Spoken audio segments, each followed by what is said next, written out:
राजस्थान के राज्यपाल श्री हरिभाऊ बागड़े जी,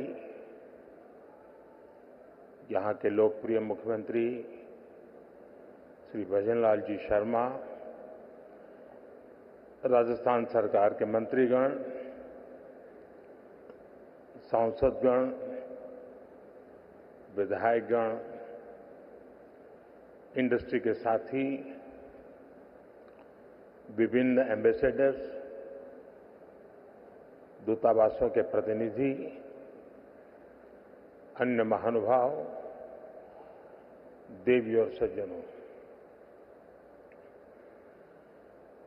राजस्थान की विकास यात्रा में आज एक और अहम दिन है। देश और दुनिया से बड़ी संख्या में डेलीगेट्स, इन्वेस्टर्स यहां पिंक सिटी में पधारे हैं। यहां उद्योग जगत के भी अनेक साथी मौजूद हैं। राइजिंग राजस्थान समिट में आप सभी का अभिनंदन है। मैं राजस्थान की बीजेपी सरकार को इस शानदार आयोजन के लिए बधाई दूंगा।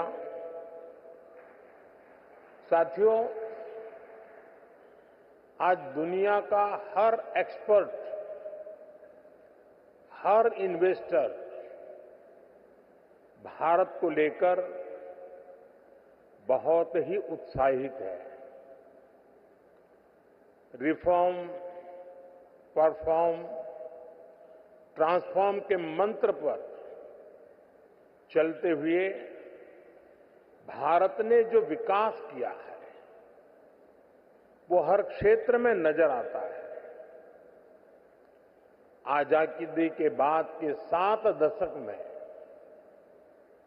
भारत दुनिया की 11वीं सबसे बड़ी इकोनॉमी बन पाया था। उसके सामने पिछले 10 वर्ष में भारत 10th लार्जेस्ट इकोनॉमी से 5th लार्जेस्ट इकोनॉमी बना है।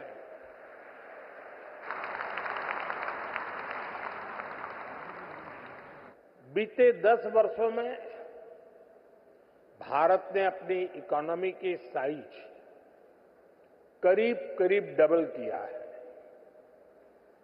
बीते 10 वर्षों में भारत का एक्सपोर्ट भी करीब डबल हो गया है।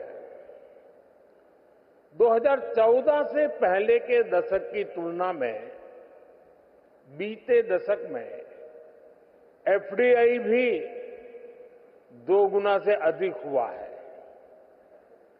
इस दौरान भारत ने इंफ्रास्ट्रक्चर का खर्च करीब 2 ट्रिलियन रुपए से बढ़कर 11 ट्रिलियन तक पहुंचा दिया है। साथियों, डेमोक्रेसी, डेमोग्राफी, डिजिटल डेटा और डिलीवरी की पावर क्या होती है, ये भारत की सफलता से पता चलता है। भारत जैसे डाइवर्स देश में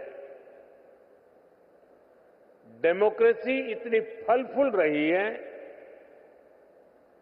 इतनी सशक्त हो रही है, ये अपने आप में बहुत बड़ी उपलब्धि है।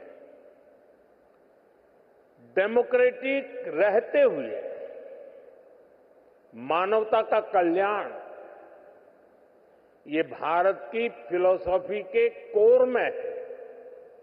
ये भारत का मूल चरित्र है। आज भारत की जनता अपने डेमोक्रेटिक हक के माध्यम से भारत में स्टेबल गवर्नमेंट के लिए वोट दे रही है। साथियों, भारत के इन पुरातन संस्कारों को हमारी डेमोग्राफी यानी युवा शक्ति आगे बढ़ा रही है। आने वाले अनेक सालों तक भारत दुनिया के सबसे युवा देशों में रहने वाला है। भारत में युवाओं का सबसे बड़ा पूल होने के साथ ही सबसे बड़ा स्किल्ड युवा वर्ग भी होगा। इसके लिए सरकार एक के बाद एक कई फैसले ले रही है। साथियों, बीते दशक में भारत की युवा शक्ति ने अपने सामर्थ्य में एक और आयाम जोड़ा है। ये नया आयाम है भारत की टेक पावर, भारत की डेटा पावर। आप सभी जानते हैं कि आज हर सेक्टर में टेक्नोलॉजी का, डेटा का कितना महत्व है। ये सदी टेक ड्रिवन, डेटा ड्रिवन सदी है। बीते दशक में भारत में इंटरनेट यूजर्स की संख्या करीब 4 गुना बढ़ी है। डिजिटल ट्रांजैक्शन में तो नए रिकॉर्ड बन रहे हैं। और ये तो अभी शुरुआत है। भारत दुनिया को डेमोक्रेसी, डेमोग्राफी और डेटा की असली ताकत दिखा रहा है। भारत ने दिखाया है कि कैसे डिजिटल टेक्नोलॉजी का डेमोक्रेटाइजेशन हर क्षेत्र, हर वर्ग को फायदा पहुंचा रहा है। भारत का यूपीआई, भारत का benefit transfer scheme system, GeM, government e market place, ONDC, open network for digital commerce, ऐसे कितने ही प्लेटफॉर्म हैं जो डिजिटल इकोसिस्टम की ताकत को दिखाते हैं। इसका बहुत बड़ा लाभ और बहुत बड़ा प्रभाव हम यहां राजस्थान में भी देखने जा रहे हैं। मेरा हमेशा से विश्वास रहा है, राज्य के विकास से देश का विकास। जब राजस्थान विकास की नई ऊंचाई पर पहुंचेगा तो देश को भी नई ऊंचाई मिलेगी। साथियों, क्षेत्रफल के हिसाब से राजस्थान भारत का सबसे बड़ा राज्य है और राजस्थान के लोगों का दिल भी उतना ही बड़ा है।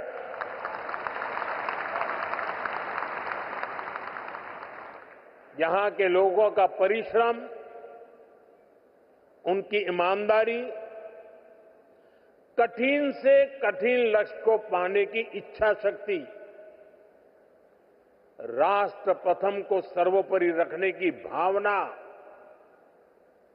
देश के लिए कुछ भी कर गुजरने की प्रेरणा, ये आपको राजस्थान की रज रज में, कण कण में दिखाई देती है।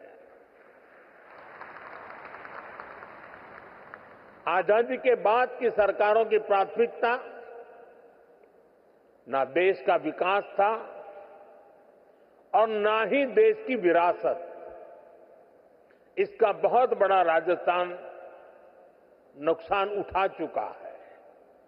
लेकिन आज हमारी सरकार विकास भी, विरासत भी इस मंत्र पर चल रही है और इसका बहुत बड़ा लाभ राजस्थान को हो रहा है।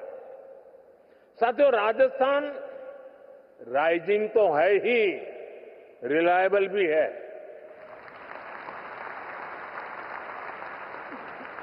राजस्थान रिसेप्टिव भी है और समय के साथ खुद को रिफाइन करना भी जानता है। चुनौतियों से टकराने का नाम है राजस्थान। नए अवसरों को बनाने का नाम है राजस्थान। राजस्थान के इस आर फैक्टर में अब एक और पहलू जुड़ चुका है। राजस्थान के लोगों ने यहां भारी बहुमत से बीजेपी की रिस्पॉन्सिव और रिफॉर्मिस्ट सरकार बनाई है। बहुत ही कम समय में यहां भजनलाल जी और उनकी पूरी टीम ने शानदार काम करके दिखाया है। कुछ ही दिन में राज्य सरकार अपने 1 साल भी पूरे करने जा रहा है। भजनलाल जी जिस कुशलता और प्रतिबद्धता के साथ राजस्थान के तेज विकास में जुटे हैं, वो प्रशंसनीय है। गरीब कल्याण हो, किसान कल्याण हो, युवाओं के लिए नए अवसरों का निर्माण हो, सड़क, बिजली, पानी के काम हो, राजस्थान में हर प्रकार के विकास, उससे जुड़े हुए सारे कार्य तेजी से हो रहे हैं। क्राइम और करप्शन को कंट्रोल करने में जो तत्परता यहां सरकार दिखा रही है, उसे नागरिकों और निवेशकों में नया उत्साह आया है। साथियों, राजस्थान के राइज को और ज्यादा फील करने के लिए राजस्थान के रियल पोटेंशियल को रियलाइज करना बहुत जरूरी है।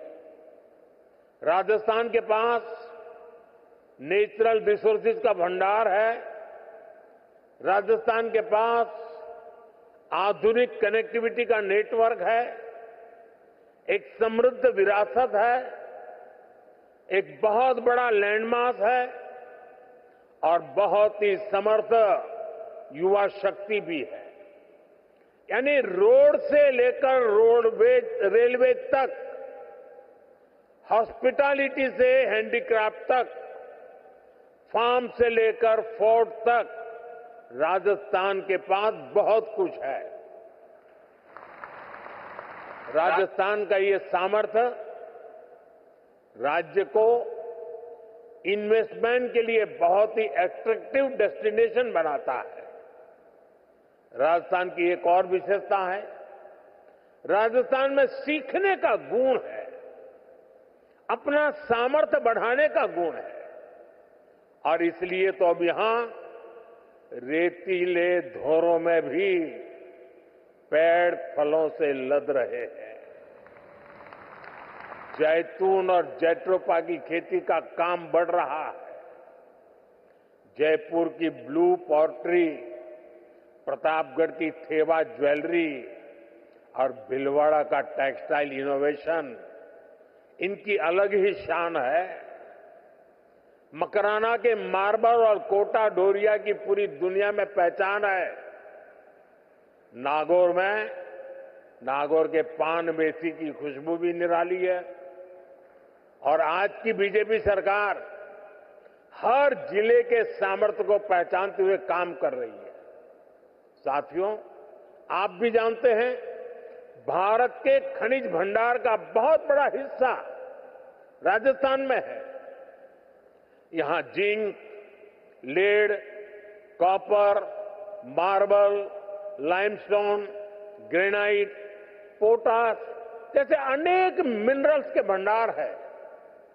ये आत्मनिर्भर भारत की मजबूत नींव है।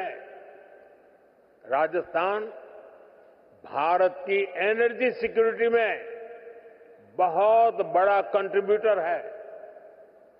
भारत ने इस दशक के अंत तक 500 गीगावाट रिन्यूएबल एनर्जी कैपेसिटी बनाने का टारगेट रखा है। इसमें भी राजस्थान बहुत बड़ी भूमिका निभा रहा है। भारत के सबसे बड़े सोलर पार्क में से अनेक पार्क यहां पर बन रहे हैं। साथियों, राजस्थान दिल्ली और मुंबई जैसे इकोनॉमी के दो बड़े सेंटर्स को जोड़ता है। राजस्थान महाराष्ट्र और गुजरात के पोर्ट्स को नॉर्दर्न इंडिया से जोड़ता है। आप देखिए, दिल्ली मुंबई इंडस्ट्रियल कॉरिडोर का 250 किलोमीटर हिस्सा राजस्थान में है। इससे राजस्थान के अलवर, भरतपुर, दौसा, सवाई माधोपुर, टोंक, बूंदी और कोटा ऐसे जिलों को बहुत फायदा होगा। डेडिकेटेड फ्रेट कॉरिडोर जैसे आधुनिक रेल नेटवर्क का 300 किलोमीटर हिस्सा राजस्थान में है। ये कॉरिडोर जयपुर, अजमेर, सीकर, नागौर और अलवर जिलों से होकर गुजरता है। कनेक्टिविटी के इतने बड़े प्रोजेक्ट्स का सेंटर होने के कारण राजस्थान निवेश के लिए बेहतरीन डेस्टिनेशन है। खासतौर पर ड्राई पोर्ट्स और लॉजिस्टिक्स सेक्टर के लिए तो यहां अपार संभावनाएं हैं। हम यहां मल्टी मॉडल लॉजिस्टिक्स पार्क का विकास कर रहे हैं। यहां लगभग 2 दर्जन सेक्टर स्पेसिफिक इंडस्ट्रियल पार्क बनाए जा रहे हैं। 2 एयर कार्गो कॉम्प्लेक्स का निर्माण भी हुआ है। इससे राजस्थान में इंडस्ट्री लगाना आसान होगा, इंडस्ट्रियल कनेक्टिविटी और बेहतर होगी। साथियों, भारत के समृद्ध फ्यूचर में हम टूरिज्म का बहुत बड़ा पोटेंशियल देख रहे हैं। भारत में nature, culture, adventure, conference, destination wedding और हेरिटेज टूरिज्म सबके लिए असीम संभावनाएं हैं। राजस्थान भारत के टूरिज्म मैप का प्रमुख केंद्र है। यहां इतिहास भी है, धरोहरें भी हैं, विशाल मरुभूमि और सुंदर जिले भी हैं। यहां के गीत, संगीत, खान पान, उसके लिए तो जितना कहे उतना कम है। टूर, ट्रैवल और हॉस्पिटैलिटी सेक्टर को जो चाहिए वो सब राजस्थान में है। राजस्थान दुनिया के उन चुनिंदा स्थानों में से एक है जहां लोग शादी ब्याह, जीवन के पलों को यादगार बनाने के लिए राजस्थान आना चाहते हैं। राजस्थान में वाइल्ड लाइफ टूरिज्म का भी बहुत अधिक स्कोप है। रणथंभौर हो, सरिस्का हो, मुकुंदरा हिल्स हो, केवलादेव हो, ऐसे अनेक स्थान हैं जो वाइल्ड लाइफ को पसंद करने वालों के लिए स्वर्ग है। मुझे खुशी है कि राजस्थान सरकार का अपने टूरिस्ट डेस्टिनेशंस, हेरिटेज सेंटर्स को बेहतर कनेक्टिविटी से जोड़ रही है। भारत सरकार ने लगभग अलग अलग थीम सर्किट से जुड़ी योजनाएं भी शुरू की है। 2014 से 2014 के बीच 10 साल में भारत में 5 करोड़ के आसपास विदेशी टूरिस्ट आए थे, जबकि 2014 से 2024 के बीच भारत में 7 करोड़ से ज्यादा विदेशी टूरिस्ट आए हैं। और आप ध्यान दीजिए, इन 10 वर्षों में पूरी दुनिया के 3-4 साल तो कोरोना से लड़ने में निकल गए थे। कोरोना काल में टूरिज्म ठप पड़ा था। इसके बावजूद भारत में आने वाले टूरिस्ट की संख्या इतनी ज्यादा बढ़ी है, भारत ने अनेक देशों के टूरिस्ट को ई वीजा की जो सुविधा दी है, उससे विदेशी मेहमानों को बहुत मदद मिल रही है। भारत में आज डोमेस्टिक टूरिज्म भी नए रिकॉर्ड बना रहा है। उड़ान योजना हो, वंदे भारत ट्रेनें हो, प्रसाद स्कीम हो, इन सभी का लाभ राजस्थान को मिल रहा है। भारत के वाइब्रेंट विलेज जैसे कार्यक्रमों से भी राजस्थान को बहुत फायदा हो रहा है। मैंने देशवासियों से मेड इन इंडिया का आह्वान किया है। इसका फायदा भी राजस्थान को होना तय है। राजस्थान में heritage tourism, film tourism, eco tourism, rural tourism, border area tourism, इसे बढ़ाने की अथाह संभावनाएं हैं।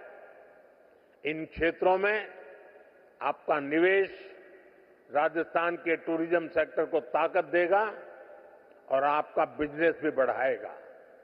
साथियों, आप सभी ग्लोबल सप्लाई और वैल्यू चेन से जुड़ी चुनौतियों से परिचित हैं। आज दुनिया को एक ऐसी अर्थव्यवस्था की जरूरत है जो बड़े से बड़े संकट के दौरान भी मजबूती से चलती रहे, उसमें रुकावटें ना आए। इसके लिए भारत में व्यापक मैन्युफैक्चरिंग बेस का होना बहुत जरूरी है। ये सिर्फ भारत के लिए ही नहीं, बल्कि दुनिया की इकोनॉमी के लिए भी आवश्यक है। अपने इसी दायित्व को समझते हुए भारत ने मैन्युफैक्चरिंग में आत्मनिर्भरता का एक बहुत बड़ा संकल्प लिया है। भारत अपने मेक इन इंडिया प्रोग्राम के तहत लो कॉस्ट मैन्युफैक्चरिंग पर बल दे रहा है। भारत के पेट्रोलियम प्रोडक्ट्स, भारत की दवाएं और वैक्सीन, भारत का इलेक्ट्रॉनिक सामान, इसमें भारत की रिकॉर्ड मैन्युफैक्चरिंग से दुनिया को बहुत बड़ा फायदा हो रहा है। राजस्थान से भी बीते वर्ष करीब करीब 84,000 करोड़ रुपए का एक्सपोर्ट हुआ है। 84,000 करोड़ रुपीस। इसमें इंजीनियरिंग गुड्स, जेम्स और jewellery, textiles, handicraft, agro food products भी शामिल है। साथियों, भारत में मैन्युफैक्चरिंग बढ़ाने में पीएलआई स्कीम का रोल भी लगातार बढ़ता जा रहा है। आज इलेक्ट्रॉनिक्स, स्पेशलिटी स्टील, ऑटोमोबाइल्स और auto components, solar PV, pharmaceutical drugs, इन सेक्टर्स में बहुत अधिक उत्साह है। पीएलआई स्कीम के कारण करीब 1.25 लाख करोड़ रुपए का इन्वेस्टमेंट आया है। करीब 11 लाख करोड़ रुपए के प्रोजेक्ट बने हैं और एक्सपोर्ट में 4 लाख करोड़ रुपए की बढ़ोतरी हुई है। लाखों युवाओं को नए रोजगार भी मिले हैं।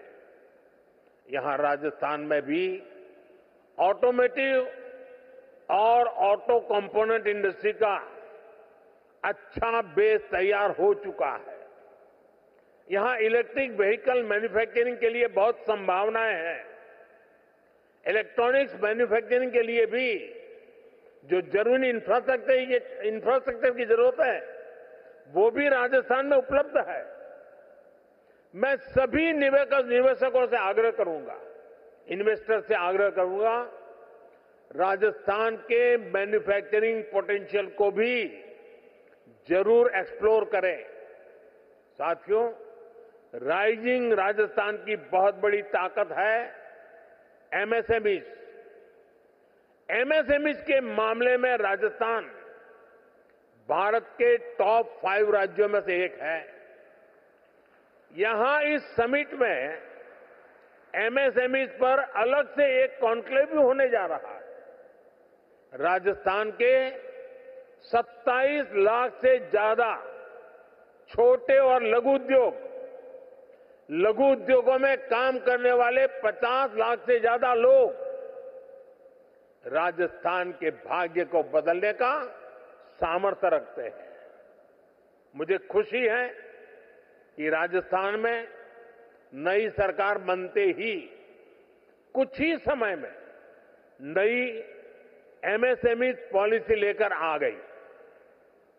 भारत सरकार भी अपनी नीतियों और निर्णयों से एमएसएमई को लगातार मजबूत कर रही है। भारत के एमएसएमई सिर्फ भारत ही नहीं बल्कि ग्लोबल सप्लाई और वैल्यू चेन को सशक्त करने में बड़ी भूमिका निभा रहे हैं।